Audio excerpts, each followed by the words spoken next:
Hello students, welcome to CUET Hindi medium. मेरा नाम है अवनीश त्रिपाठी। कैसे हैं आप लोग? आई होप कि आप लोग सेफ हैं, सुरक्षित हैं और अपनी पढ़ाई अच्छे से कर रहे हैं और सीयूईटी एग्जाम देने के बाद अब एडमिशन के लिए बिल्कुल उत्साहित हैं। देखिए, जब भी सीयूईटी से एडमिशन की बात आती है, बीएचयू का नाम सबसे पहले आता है, क्योंकि बीएचयू बच्चों के बिल्कुल इंटरेस्ट लिस्ट में होता है। बीएचयू का अपना एक मेन कैंपस है, साउथ कैंपस है, इसके अलावा एमएमबीज हैं, कुछ एफिलेटेड कॉलेजेस भी हैं। तो महिला महाविद्यालय जो है बीएचयू का, वो भी है वहां पर, जिसको एमएमबी हम कहते हैं। प्यारे बच्चों, देखिए, सबसे पहले तो हमें यह ध्यान रखना है कि क्या हमने अगर सीयूटी की परीक्षा दे दी है तो हमारा काम खत्म हो गया? क्या अब रिजल्ट आएगा और सीधे सीधे हमें एडमिशन मिल जाएगा? ये जानने की बात है।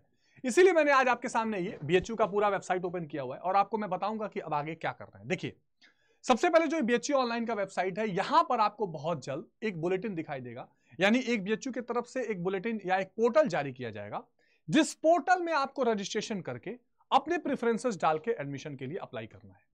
देखो, करना क्या होता है, यहां पर एक पोर्टल आएगा जिसको मॉप अप राउंड के नाम से यहां पे दिखने लगेगा, यूजी एडमिशन 2024।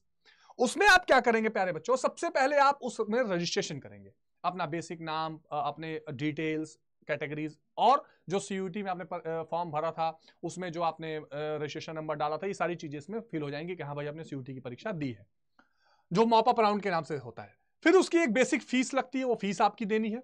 उसके बाद आप उसमें प्रेफरेंसेस भर सकते हैं कि भाई मैं ये कोर्स पहले लूंगा, फिर ये कोर्स, फिर ये कोर्स, फिर ये कोर्स। अब जैसे आप अगर आर्ट्स के हैं तो आपको पता है कि वहां पर बीए ऑनर्स होते हैं। अच्छा, वहां पे कट ऑफ कैसे जोड़ी जाती है? तो भाई जीटी का पूरा मार्क्स और लैंग्वेज का आधा मार्क्स, मान लीजिए 350 में बनेगी, 290 के आसपास रहेगा तो आप सेफ हैं। उसमें कुछ पेड सीटें भी होती हैं, है ना, जो रेगुलर सीटों के अलावा होती हैं, मिलती कट ऑफ पर ही है, पर वो कुछ ज्यादा फीस से मिलती है। साइंस वाले बच्चों के डोमेन के हिसाब से चल रहा है, तो बीएससी हुआ या बीए हुआ, इसके लिए बीएचयू में आपको क्या करना है? पहले यूजी रजिस्ट्रेशन, फीस पेमेंट, फिर प्रेफरेंस आपको भरने हैं। प्रेफरेंस के बाद अगर मान लीजिए मार्क्स के हिसाब से आपको वो कोर्स मिल रहा है तो वो अलॉट किया जाएगा और आपको एक ऑफर लेटर दिया जाएगा। ठीक है, आपको क्या किया जाएगा? ऑफर लेटर दिया जाएगा कि ठीक है भाई, आप एलिजिबल हो रहे हैं, आप अब आकर एडमिशन ले सकते हैं। कहीं जाना नहीं है। जो आप पोर्टल पर रजिस्ट्रेशन करेंगे, आपका एक पोर्टल बने, पहले रजिस्ट्रेशन होगा, फिर लॉगिन होगा। पोर्टल पे एक रजिस्ट्रेशन होगा, रजिस्ट्रेशन के बाद यहां पर आपको एक लॉगिन आईडी पासवर्ड मिल जाएगा। ठीक है, एक लॉगिन आईडी पासवर्ड मिल जाएगा। इसी में आपकी पूरी डिटेल शुरू से आखिरी तक चलेगी पेमेंट की, एडमिशन की। तो लॉगिन करते ही आप प्रेफरेंस जो भरेंगे, बाद में शो होने लगेगा कि आपको अलॉट हुआ है कि नहीं हुआ है।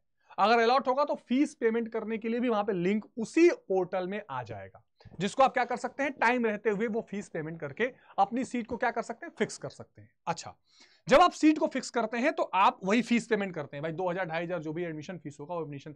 देखो, एक यहां पर पोर्टल फीस होता है जो एप्लीकेशन के लिए होता है, और एक उस सब्जेक्ट का आपको फीस भरना पड़ता है, जिसको हम लोग एप्लीकेशन जो सेशन का फीस होता है या जो आपको एडमिशन फीस होता है वो भरनी पड़ती है। तो पहले आप रजिस्ट्रेशन करेंगे, वहां पर आपको पोर्टल में लॉगिन आईडी पासवर्ड मिल जाएगा, उसी लॉगिन आईडी में आप प्रेफरेंस अपना बनाएंगे, उसी में बताएगा कि वो सीट आपको अलॉट हुई है कि नहीं हुई है। अगर अलॉट हो गई है तो आप अपनी फीस भरिए और एडमिशन ले लीजिए।